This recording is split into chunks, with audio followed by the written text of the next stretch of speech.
Hello प्यारे बच्चों, मैं प्रवीण और आप देख रहे हो द प्रवीण कोड, जहाँ मैथ के सभी कॉन्सेप्ट को डिकोड करते हैं। तो चलिए बेटा, आज का लेक्चर शुरू करते हैं। तो बेटा, जो आज का लेक्चर रहने वाला है वो क्लास 10th और मैथ का रहने वाला है। और इससे पहले जो बेटा हम कंप्लीट कर चुके हैं वो 2 PYQ सेट कंप्लीट कर चुके हैं। जो आज का हमारा जो सेट है वो सेट नंबर 3 है, और इस सेट का जो नाम है वो है हमारा 822 BXPYQ।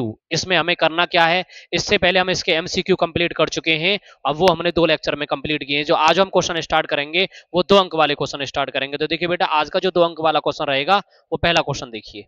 हमें इसमें करना क्या है, जो जो बोला गया है वो हमें इसमें कंप्लीट करते हुए जाना है। तो देखिए, क्वेश्चन नंबर पहला है ए वाला पार्ट, सेक्शन बी का। तो देखो, इसमें बोला गया सिद्ध कीजिए कि 6√3 एक अपरमेय संख्या है। यानी 6√3 क्या है, एक अपरमेय संख्या है, यानी क्या है, एक इरेशनल नंबर है।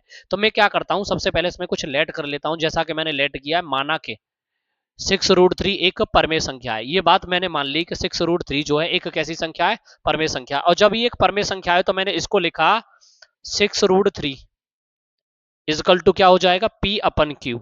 और यहां से जो वैल्यू चाहिए मुझे, √3 की वैल्यू चाहिए, और √3 की जो वैल्यू आएगी 6 इसके नीचे चला जाएगा तो क्या आ जाएगा, 6Q। तो √3 इजकल टू क्या हो जाएगा, P/6Q। और इसमें मुझे लिख देना है ये जो मैंने लैंग्वेज लिखी है। आप ऐसे कोई भी सवाल आ जाए इस प्रकार से, आपको यही लैंग्वेज यूज करनी है। तो आपको लिखना क्या, चूंकि P/6Q एक परमेय संख्या है, इसीलिए √3 एक कैसी संख्या होगी, परमेय संख्या होगी। उसके बाद हमने लिखा है लेकिन हम जानते हैं कि √3 एक अपरमेय संख्या है, यह विरोधाभास है। मतलब ये चीज हमें क्या हो रही है, इस चीज से हमें क्या हो रहा है, एक विरोधाभास उत्पन्न हो रहा है। अतः हमारी मान्यता जो है वो कैसी है बेटा, अब वो हमारी मान्यता जो है वो गलत है। अतः इसीलिए 6√3 एक अपरमेय संख्या है। इतना लिख करने के बाद आपको इतनी ये लैंग्वेज लिख देनी है, इससे ज्यादा इस सवाल में आपको कुछ नहीं करना है। ये आपके 2 नंबर पक्के हो जाते हैं। इसके बाद देखिए, क्वेश्चन नंबर जो रहेगा वो बी वाला रहेगा। तो क्वेश्चन बी है आपका ख, जिसे हम कहते हैं। इसमें बोला गया यदि बिंदु क्यू के जो कोऑर्डिनेट दिए 0, बिंदु पी के कोऑर्डिनेट 5, -3 और आर के कोऑर्डिनेट 6x, 6 समदूरस्थ है तो x का मान ज्ञात कीजिए। यहाँ पे जो हमें वैल्यू फाइंड करनी है वो किसकी वैल्यू फाइंड करनी है बेटा, एक्स की वैल्यू फाइंड करनी है। समदूरस्थ बोला गया है, तो मैं क्या करता हूँ इस सवाल में, मैं एक छोटा सा काम ये कर लेता हूँ। मैंने यहाँ से एक पॉइंट ले लिया, और इस एक पॉइंट मैंने यहाँ से यहाँ ले लिया। ये वाला पॉइंट मान लिया मैंने P, और ये वाला पॉइंट मान लिया R, और इन दोनों के बीच में जो पॉइंट है वो मान लिया मैंने बेटा Q। Q के जो कोऑर्डिनेट दिए हैं मेरे को, वो Q के कोऑर्डिनेट कितने हैं, वो दिए हैं 0,1। मैंने 0,1 लिख दिए। उसके बाद P के जो कोऑर्डिनेट दिए हैं वो दिए हैं 5, उसके बाद जो आर के कोऑर्डिनेट दे रखे हैं वो दे रखे हैं बेटा x,6। मैंने जो जो कोऑर्डिनेट मेरे को दिए थे क्वेश्चन में वो सारे कोऑर्डिनेट मैंने लिख दिए। क्यू के कोऑर्डिनेट 0,1, पी के कोऑर्डिनेट 5, -3 और आर के कोऑर्डिनेट x,6। अब आपको करना क्या है, समदूरस्थ का मतलब होता है ये दोनों पार्ट, यानी P Q equal to R Q, ये दोनों कैसे हो जाएंगे, ये दोनों पार्ट आपको इक्वल मिलेंगे। कैसे हो जाएंगे, इक्वल हो जाएंगे। अब हमें क्या करना है, यहां से लेकर यहां तक की डिस्टेंस और यहां से लेकर यहां तक की डिस्टेंस, दोनों की डिस्टेंस निकालनी है। डिस्टेंस कौन से फॉर्मूले से निकलेगी, फॉर्मूला होता है d बराबर x2 - x1 और प्लस के क्या हो जाएगा y2 - y1, और दोनों का क्या रहता है, होल स्क्वायर। जैसा कि मैं बोर्ड पे एक्सप्लेन कर देता हूं, फॉर्मूला जो लगाना है वो हमें यही लगाना है। यहाँ पे हम लिख देते हैं x2 - x1 का होल स्क्वायर, उसके बाद प्लस y2 - y1 का होल स्क्वायर, और इस पे क्या लग जाएगा, रूट में यहाँ रूट लगा लेता हूं, इज इक्वल टू, इसके लिए भी सेम यही फॉर्मूला रहेगा, x2 - x1 का होल स्क्वायर, उसके बाद प्लस y2 - y1 का होल स्क्वायर। मैंने दोनों फॉर्मूले आपको यहाँ दोनों साइड में इस तरीके से लिख दिए हैं। उसके बाद देखो मेरे को क्या क्या पता होना चाहिए, एक तो मेरे को x1 पता होना चाहिए, y1 पता होना चाहिए, x2 पता होना चाहिए, y2 पता होना चाहिए। जब मैंने यहाँ पे pq लिखा है तो ये जो वैल्यू है मेरी क्या है, x1, और ये जो वैल्यू है मेरी क्या है, y1। यहाँ तक आपको कोई दिक्कत है, यहाँ की अगर बात करते हैं तो ये जो वैल्यू रहेगी वो x2 रहेगी, और ये जो वैल्यू रहेगी वो y2 रहेगी। ऐसे ही मैं यहाँ पे बात करूंगा, ये जो वैल्यू रहेगी आपकी x1 रहेगी, और ये जो वैल्यू रहेगी वो y1 रहेगी। मैंने सभी वैल्यूओं को एक एक करके लिख दिया। अब मेरे को क्या करना है, इस फॉर्मूले में सारी वैल्यू पुट कर देनी है। तो सबसे पहले मैं क्या करूंगा, पी क्यू के लिए, तो पी और क्यू, x2 की वैल्यू कितनी है बेटा, यहाँ पर 0 आ जाती है, मैं इसकी जगह पर 0 लिख देता हूँ। उसके बाद माइनस लगा लेता हूँ। उसके बाद फॉर्मूले का क्या, x1, और x1 बराबर क्या दे रखा है मेरे को 5, तो मैं इसकी जगह पे कितना लिखूंगा 5, और इसका होल स्क्वायर, तो मैं इस नंबर का भी क्या कर दूंगा, होल स्क्वायर। उसके बाद क्या हो जाएगा बेटा, प्लस, मैंने भी प्लस लगा दिया है। उसके बाद क्या है, y2 की वैल्यू कितनी है 1, तो मैं यहाँ क्या लगा दूंगा 1, माइनस y1 की वैल्यू कितनी है 3, किसके माइनस के। तो देखो ये वाला माइनस और ये वाला माइनस बना दिया बेटा इसने प्लस, और मैंने क्या कर दिया इसका होल स्क्वायर। और इस पे क्या लगेगा रूट, मैं क्या करता हूं इस सवाल में रूट लगा लेता हूं, यहां से एक लाइन आगे और कर देता हूं। इसके बाद मैं क्या करूंगा, यहाँ पे भी रूट लगाऊंगा। उसके बाद मेरे को करना क्या है सवाल में, x2 की वैल्यू कितनी है 0, x1 की वैल्यू कितनी है बेटा x का होल स्क्वायर। उसके बाद प्लस y2 की वैल्यू कितनी है 1, y1 की वैल्यू 6 का होल स्क्वायर। मैं क्या कर देता हूं बोथ साइड, मैंने क्या कर दिया क्वेश्चन में बोथ साइड स्क्वायर, मैंने बोथ साइड स्क्वायर कर दिया, मतलब दोनों पक्षों का मैंने क्या कर दिया वर्क कर दिया। जैसे ही मैंने दोनों पक्षों का वर्क किया तो इधर वाला रूट भी हट गया और इधर वाला रूट भी हट गया। तो मेरे पास जो नंबर बचा वो बचा 0-5 का होल स्क्वायर प्लस देखो 3 और 1 कितना हो जाएगा, मैं यहां से ही इसको क्या लिख देता हूं 4। क्या हो जाएगा ये 4 का स्क्वायर इजकल टू यहाँ पे क्या बचेगा 0-x का होल स्क्वायर। उसके बाद में 6 में से 1 निकल गया तो कितने बचे -5 का होल स्क्वायर। अब उसके बाद इस सवाल को मैं थोड़ा सा आगे की तरफ यहाँ पे कंटिन्यू कर लेता हूँ, जिससे आपको देखने में और समझने में आसानी हो जाएगी। मैंने क्या कर लिया इसको इस प्रकार से, देखो ध्यान से, ये क्या है 0-5, -5 में आप 0 ऐड करोगे तो क्या मिलेंगे -5, और जब मैं -5 का स्क्वायर करूंगा तो क्या आ जाएगा बेटा ये 25। उसके बाद यहाँ क्या लिख रहा है प्लस, मैं लिख दूंगा प्लस 4 का जब आप स्क्वायर करोगे तो 4 का स्क्वायर कितना होता है 16, तो मैं लिख लूंगा यहाँ पे 16। उसके बाद इजकल टू x में से आपने 0 माइनस किए तो क्या मिला x, -x मिला, -x का आप स्क्वायर करोगे तो क्या हो जाएगा x का स्क्वायर। और ऐसी इधर क्या मिला आपको 5 का जब आप स्क्वायर करोगे तो कितना हो जाएगा बेटा ये 25। उसके बाद आपको करना क्या है, इधर भी 25 इधर भी 25, इस वाले 25 को आप इधर लाओगे तो ये दोनों एक दूसरे से क्या हो जाएंगे कट जाएंगे, यानी 25 में से 25 माइनस किया तो क्या आ गया 0। उसके बाद इसको मैं इस प्रकार से लिख सकता हूं x का स्क्वायर इजकल टू 16, यहां से मैं लिखूंगा x का स्क्वायर इजकल टू क्या हो जाएगा 4 का स्क्वायर। तो यहां से जो वैल्यू निकलेगी x इजकल टू वो निकलेगी +-4। तो आपको जो x की वैल्यू मिली वो मिल गई है बेटा प्लस या माइनस के 4, और हमसे यही पूछा गया था क्वेश्चन में और ये हमने निकाल दिया है। इसके बाद क्वेश्चन नंबर जो रहेगा वो आपका सी वाला रहेगा। तो क्वेश्चन नंबर सी की ओर चलते हैं। इसमें बोला है वह अनुपात ज्ञात कीजिए, यानी आपको रेशियो निकालना है, वह अनुपात ज्ञात कीजिए जिसमें एक्स अक्ष बिंदुओं 5, कितने 5, और -1, को जोड़ने वाले, मतलब इसको जोड़ने वाले रेखाखंड को विभाजित करता है। फाइंड द रेशियो, आपको क्या निकालना है रेशियो निकालना है। जब देखो एक्स अक्ष की बात की जाती है तो y बराबर क्या होता है भाई, जब एक्स अक्ष की बात की जाती है y बराबर 0, जब y अक्ष की बात की जाती है तो x बराबर 0 रहता है। तो आपको क्या दिया हुआ है the line segment joining the point, आपको पॉइंट भी दिए हैं। तो देखो हम क्या करते हैं सवाल में, सबसे पहले एक लाइन बना लेते हैं जिससे आपको समझने में थोड़ी सी आसानी हो जाएगी। मैंने क्या किया, एक लाइन इस प्रकार बनाई और यहां मैंने ये लाइन बना ली है, थोड़ी सी टेढ़ी है, सीधी कर लेते हैं इसको। ये लाइन बना ली, ये वाला पार्ट मैंने मान लिया बेटा ए, और ये वाला पार्ट जो है वो मान लिया मैंने बी, और यहाँ पे कोई पार्ट है वो मान लिया मैंने ओ। यहाँ तक आपको कोई दिक्कत है? जब यहाँ से आप वाई अक्ष के बराबर पूछा गया है तो एक्स बराबर क्या हो जाएगा 0, और कोऑर्डिनेट क्या हो जाएंगे 0, ए के जो कोऑर्डिनेट दे रखे हैं वो क्वेश्चन में आपको दिए हुए हैं 5, -6। तो यहाँ पे आ जाएंगे 5, -6। बी के जो कोऑर्डिनेट हैं वो हो जाएंगे -1, -4। अब आपको रेशियो पूछा गया, अब आपको रेशियो पता नहीं है कोई दिक्कत नहीं, हम क्या करते हैं रेशियो लेट कर लेते हैं। जैसे मान के चलो ये वाला जो पार्ट होगा वो m1 होगा और ये वाला जो पार्ट होगा वो m2 होगा। अब हमारा जो फॉर्मूला होता है वो ये होता है एग्जैक्ट में, x इजकल टू जो फॉर्मूला होता है वो होता है m1x2, उसके बाद क्या हो जाएगा प्लस m2x1। उसके बाद हम क्या लिखेंगे अपन में, क्या जाता है m1 प्लस के m2। उसके बाद दूसरा फॉर्मूला मेरे पास होता है जो y बराबर होता है, उसे मैं क्या लिखूंगा m1y2। उसके बाद क्या लिखूंगा प्लस m2y1, और अपन में क्या हो जाएगा बेटा m1, उसके बाद प्लस क्या हो जाएगा m2। कोई दिक्कत रही? क्या हो जाएगा ये m1 हो जाएगा और प्लस के m2 हो जाएगा। मैंने दोनों फॉर्मूलों को प्रॉपर्ली लिख दिया है।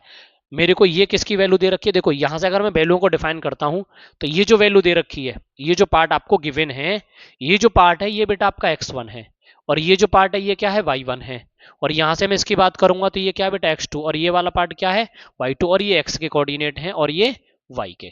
दोनों वैल्यू आपको मिल गई, सब चीज आपको पता चल गई। अब आपको करना क्या, इन वैल्यूओं को प्रॉपरली बस सिर्फ क्वेश्चन में लगा देना। अब वो कैसे लगाओगे, देखो यहाँ x है, x की वैल्यू कितनी है 0, तो मेरे भाई आप यहाँ लगा दोगे 0। उसके बाद आप लगाओगे इजकल टू m1 की वैल्यू आपको नहीं पता तो आप उसकी जगह पे क्या लिखोगे m1। उसके बाद x2 चाहिए, x2 कहां से मिलेगा, यहाँ से। x2 की वैल्यू कितनी है -1, तो यहाँ आप लिख लोगे बेटा -1। यहाँ तक आपको कोई भी दिक्कत है। उसके बाद आप क्या करोगे, उसके बाद लिखोगे प्लस, यहाँ पे क्या लिख लोगे m2। उसके बाद क्या हो जाएगा x1, x1 की वैल्यू कितनी है 5, तो मल्टीप्लाई कितना लिखोगे बेटा 5। और उसके बाद क्या हो जाएगा अपन, क्या हो जाएगा m1 और प्लस के क्या हो जाएगा m2। देखो अगर हमें m1 और m2 निकालना है वो तो हमें यहीं से मिल जाएगा, इसमें तो कोई दिक्कत ही नहीं। यहाँ पे अभी मैं आपको करके बताता हूँ। यहाँ क्या हो जाएगा, y is equal to m1 की वैल्यू भाई कितनी है m1, y2 की वैल्यू कितनी है बेटा, y2 की वैल्यू हो जाएगी -4। उसके बाद प्लस m2, y1 की वैल्यू कितनी है -6 हो जाएगी, तो हम यहाँ पे क्या लिख लेंगे -6। और अपन में क्या हो जाएगा बेटा m1 प्लस के m2। मैंने सभी वैल्यूओं को ऐसे करके लगा दिया है। अब देखो इसका मल्टीप्लाई मैं जब इधर करूंगा ऐसे करके, इसका मल्टीप्लाई इधर हुआ तो ये क्या हो गया सब 0 इजकल टू यहाँ क्या हो जाएगा माइनस के m1। उसके बाद प्लस क्या हो जाएगा 5m2। उसके बाद मैं क्या करने वाला हूँ, इसको इधर ले आऊंगा तो ये क्या हो जाएगा m1 इजकल टू क्या हो जाएगा बेटा m2। उसके बाद मेरे को जो वैल्यू चाहिए वो रेशियो चाहिए, मैं इस m2 को इसके साथ ले आऊंगा इधर, तो क्या हो जाएगा m1 अपन m2। और इजकल टू क्या हो जाएगा, यहाँ पे थोड़ा सा देखने में दिक्कत हो सकती है, मैं यहाँ लिख देता हूँ जिससे आपको कोई दिक्कत ही नहीं होगी यहाँ पे। तो देखो क्या हो जाएगा m1 और अपन क्या हो जाएगा m2। उसके बाद इजकल टू क्या हो जाएगा 5 और इसके नीचे क्या आ जाएगा 1।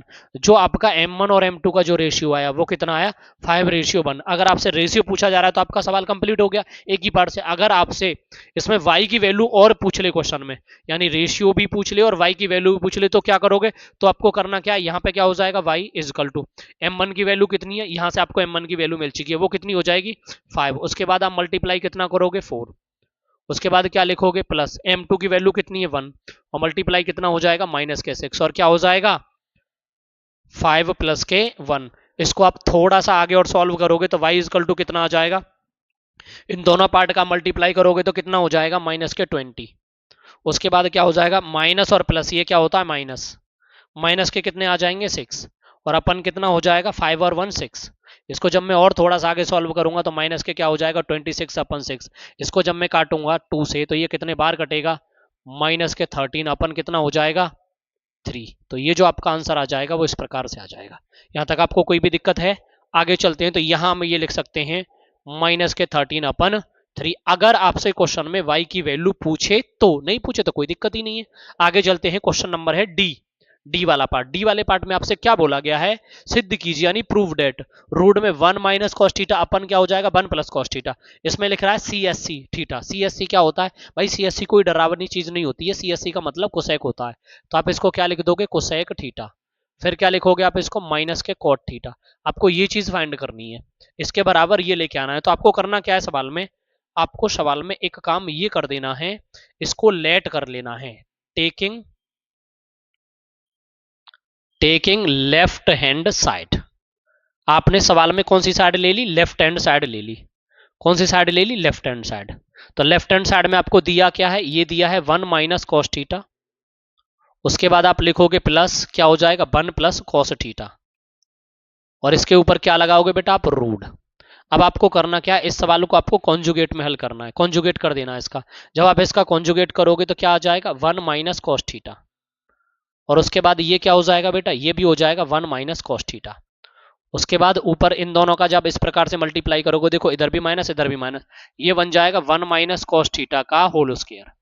और नीचे जानते हो एक ब्रैकेट्स में a प्लस बी और ए ब्रैकेट्स में a माइनस बी, तो क्या बन जाता है ए स्क्वायर माइनस बी स्क्वायर। आप इसको ब्रैकेट्स के अंदर ऐसे भी लिख सकते हो जैसे ये मैंने लिख दिया है इस प्रकार से ऐसे करके। तो अब आपको करना क्या है, ये इस प्रकार से बन गया, इसको लिखोगे 1 माइनस कॉस स्क्वायर थीटा। क्या हो जाएगा ये 1 माइनस कॉस स्क्वायर थीटा और इसके ऊपर क्या लग जाएगा रूट। उसके बाद इस सवाल को कर लेता हूं मैं यहाँ पे। देखो आपको यहां तक कोई दिक्कत रही। अब इसके बाद आपको करना क्या है, ऊपर ऐसे ही लिख लेना है 1 माइनस कॉस थीटा का क्या हो जाएगा whole square. 1 minus cos square theta किसके बराबर होता है बेटा, साइन स्क्वायर थीटा के। तो यहां लिख लोगे आप साइन स्क्वायर थीटा और ये किसके अंदर आ जाएगा, रूट के अंदर आ जाएगा। यहां तक आपको कोई भी परेशानी। अब मैं होल पे लगा लेता हूं, मैं इसको लिख लेता हूं 1 माइनस कॉस थीटा और अपन में क्या हो जाएगा बेटा साइन थीटा। जब मैं इसको इस प्रकार से लगाऊंगा तो क्या हो जाएगा, ये का होल स्क्वायर, और इस पर क्या लग जाएगा, रूट। कोई दिक्कत रही? अब ये स्क्वायर से रूट कट गया ना। अब आपको करना क्या है, ये हो जाएगा 1 माइनस कॉस थीटा, और अपन में क्या हो जाएगा, साइन थीटा।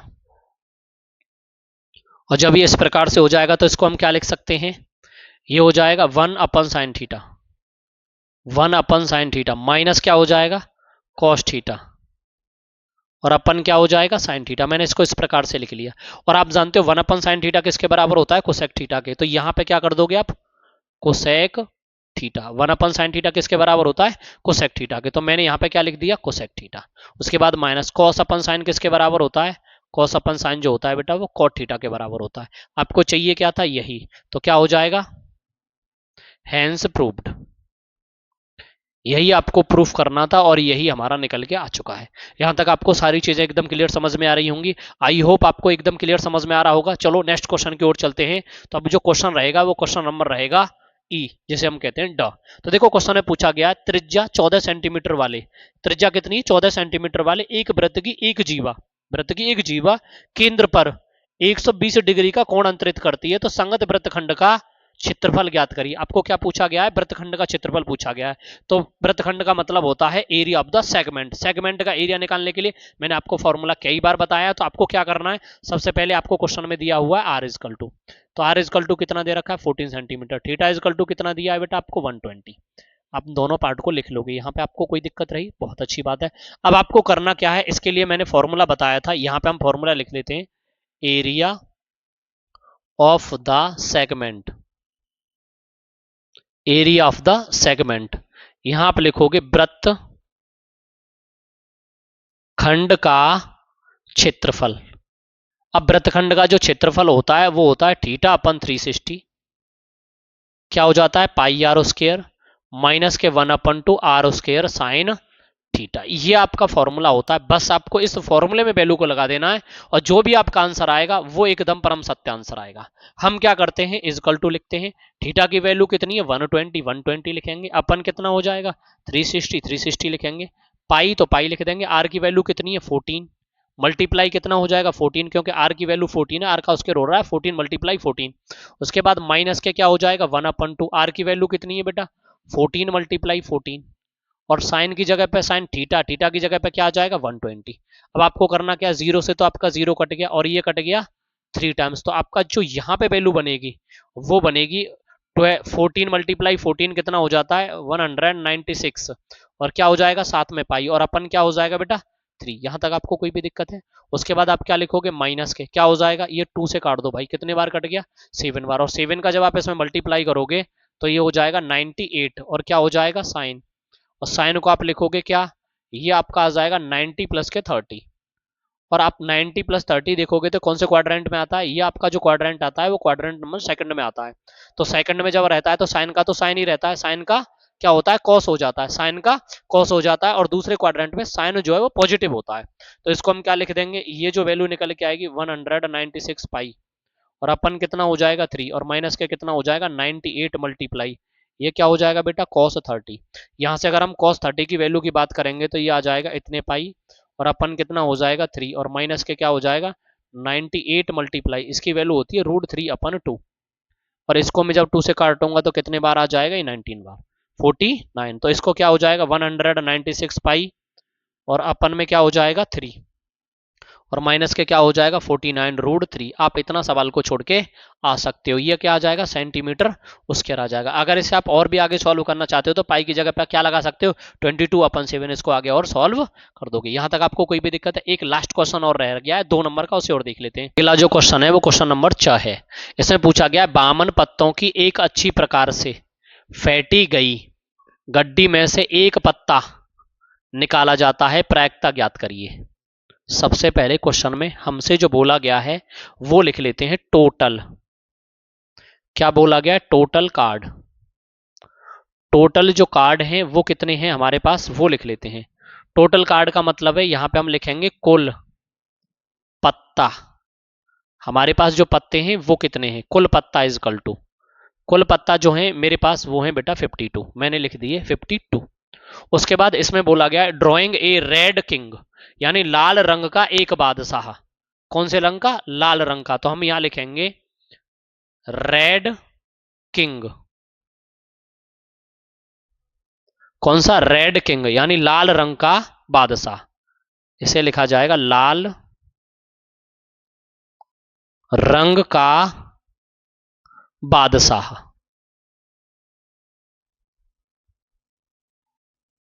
लाल रंग का क्या है बेटा? बादशाह। अब लाल रंग जो होते हैं वो दो प्रकार के बनते हैं। एक तो बनता है बेटा ईंट का और एक बनता है पान का। तो एक तो ईंट का होगा बादशाह और एक पान का होगा। तो कितने हो गए? दो। तो टोटल जो होते हैं वो कितने होते हैं बेटा? दो। अब क्वेश्चन नंबर कौन सा था? ये पहला। तो अब आपसे पूछा जा रहा है तो इसकी प्रोबेबिलिटी जो होगी, इसकी जो प्रायिकता होगी वो कितनी होगी? रेड जो किंग है वो कितने हैं बेटा? टू। टोटल कितने हैं बेटा हमारे पास? 52। तो जब आप इसको काट के लिखोगे तो P इजकल टू कितना आ जाएगा बेटा? ये 126। तो इसका जो आंसर आ जाएगा वो आ जाएगा 126।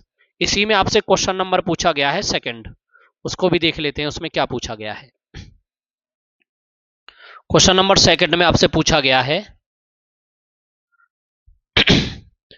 एक तस्वीर वाला पत्ता। कौन सा? एक तस्वीर वाला पत्ता, जिसे हम कहेंगे फेस कार्ड। तो आपसे पूछा गया है फेस कार्ड। कौन सा? Face card. फेस का मतलब होता है तस्वीर, तस्वीर वाला पत्ता। अगर अब तस्वीर वाले पत्ते की बात की जाए तो तस्वीर वाले पत्ते कितने होते हैं? देखो, एक तो होता है गुलाम, एक होता है बेगम और एक होता है बादशाह। कितने होते हैं? तीन होते हैं। तो एक में कितने कलर हो गए? कितने हो गए? तीन। और टोटल हमारे पास कितने होते हैं? चार। जैसे एक ईंट का होता है, एक पान का होता है, एक चिड़ी का होता है, एक हुक्म का होता है। तो कितने बने बेटा? वो बने 3। तो 3 मल्टीप्लाई अगर 4 की बात करें तो टोटल कितने हो जाते हैं? वो 12 हो जाते हैं। और इसकी जो प्रोबेबिलिटी होगी, इसकी जो प्रायिकता होगी, P बराबर कितने हैं बेटा? ये 12। और टोटल कितने होते हैं? 52। अगर मैं इसे काटूंगा तो ये कितने बार कटेगा? देखो, पहले मैंने 2 से काट दिया, कितने बार कट गया? 4 बार। 2 से काट दिया, कितने बार कट गया? 22 से काटा, फिर 2 बार, और 2 से काटा 3 बार। तो जो इसकी जो प्रोबेबिलिटी आएगी वो कितनी आ जाएगी? 2/13। इस सवाल का जो आपका आंसर रहेगा वो 2/13 रहेगा। आई होप आपको यहां तक सारी चीजें एकदम क्लियर समझ में आई होंगी।